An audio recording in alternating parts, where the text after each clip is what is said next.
ನೋಡಿ, ಆಡಳಿತ ವ್ಯವಸ್ಥೆ ಎಂದು ಇದು ಉಪಚುನಾವಣೆ ಪ್ರಾರಂಭ ಆಯಿತು, ಮುಖ್ಯಮಂತ್ರಿ ಆದಿಯಾಗಿ ಯಾರಿಗೂ ಸರ್ಕಾರದ ಜನರ ಕೆಲಸ ಮಾಡೋದು ಬಿಟ್ಟು ಒಂದು ರೀತಿ ಬಾಗಲಕೋಟೆಯಲ್ಲಿ ಶಿವಕುಮಾರ್ ಸೋಲಿಸ್ಬೇಕತ್ತಾರೆ, ದಾವಣಗೆರೆಯಲ್ಲಿ ಸಿದ್ದರಾಮಯ್ಯನವ್ರು ಸೋಲಿಸ್ಬೇಕತ್ತಾರೆ.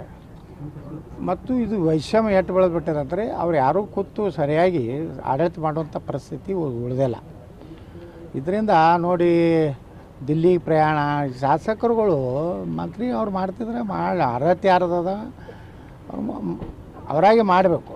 ಬಿಟ್ಟೂರೆಲ್ಲ ಲಾಬಿ ಮಾಡೋದು, ನಾನು ಮಂತ್ರಿ ಮಾಡಿದ್ರೆ ಇಟ್ಟು ರೂಪಾಯಿ ಕೊಡ್ತೀನಿ, ಸೋನಿಯಾ ಗಾಂಧಿಗೆ ಒಂದು ದಿಲ್ಲಿ ಒಳಗೆ ಮನೆ ಕೊಡಿಸ್ಕೊಡ್ತೀನಿ ಅನ್ನೋಂಥ ವ್ಯವಸ್ಥೆ ಬಂದುಬಿಟ್ಟದೆ ಎಲ್ಲ ಕಡೆ. ಎಲ್ಲ ರಾಜಕೀಯ ಪಕ್ಷದಾಗ ಏನಾಗ್ಬಿಟ್ಟದೆ, ಇದೊಂದು ಕೆಟ್ಟ ಸ್ವಭಾವ ಬೆಳೆದ್ಬಿಟ್ಟದೆ. ಯಾರು ರಾಜ್ಯಾಧ್ಯಕ್ಷ ಆಗಿರ್ತಾರೆ ಮ್ಯಾಗಿನವ್ರನ್ನ ಮ್ಯಾನೇಜ್ ಮಾಡಿಬಿಟ್ಟಿರ್ತಾರೆ. ಅವರು ಸೂರ್ಯಚಂದ್ರವ್ರಿಗೆ ಅವರೇ ಅಧ್ಯಕ್ಷರಿತ್ತು, ಅವ್ರು ಹೇಳ್ಕೊತಾಡ್ತಾರೆ. ಹೀಗಾಗಿ ಏನಾಗಿದೆ, ಒಳ್ಳೆಯವ್ರ ಕಾಲ ಇಲ್ಲ ಅನ್ನೋ ಪರಿಸ್ಥಿತಿ ರಾಜಕಾರಣದಾಗ ಬಂದುಬಿಟ್ಟಿದೆ. 20ಕ್ಕೂ ಹೆಚ್ಚು ಜನರು ಇವತ್ತು ಸಾಯಂಕಾಲದಿಂದ ಡೈಲಿ ಪ್ರಯಾಣ ಮಾಡ್ತಾ ಇದ್ದಾರೆ. ಹಾಗೆ ಕುದುರೆ ವ್ಯಾಪಾರ ಶುರುವಾಗಿದೆ. ಕುದುರೆ ವ್ಯಾಪಾರ ನೋಡ್ರಿ, ಈಗ ಮೊದಲೇದ್ದು ದೊಡ್ಡ ವ್ಯಾಪಾರ ಅಂದ್ರೆ ಮಹಾಕುದುರೆ ವ್ಯಾಪಾರ ಅಂದ್ರೆ ಮುಖ್ಯಮಂತ್ರಿ ಹುದ್ದೆ. ಮಹಾಕುದುರೆ ವ್ಯಾಪಾರ ಅಂತಿಮ ಕ್ಷಣಗಣನೆವಾಗಿದೆ. ಎಷ್ಟು ರೇಟು ಏನು ಸಿದ್ದರಾಮಯ್ಯ ಇಟ್ಕೊಡ್ತಾರೆ, ಡಿ ಕೆ ಶಿವಕುಮಾರ್ ಅದು ನಡೆದದೆ.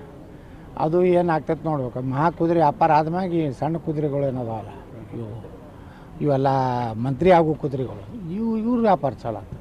ನಮ್ಮ ಜಿಲ್ಲಾದವ್ರು ಹೋಗ್ತಾರೆ. ಯಾರು ಯಶವಂತರೇಗೌಡರು ಹೋಗ್ತಾರೆ. ಕೆಲವು ಮಂದಿ ಜಗಳ ತೆಗಿತಾರೆ, ಅಳತಾರ, ಕಣ್ಣೀರು ಹಾಕ್ತಾರೆ. ನನ್ನಟ್ಟು ಇಷ್ಟವಂತ ಯಾರದಾರ ಹೇಳ್ತಾರೆ. ಜಗಳ ಹಾಕತ್ತಾರೆ, ಏನು ಮಾಡೋದು.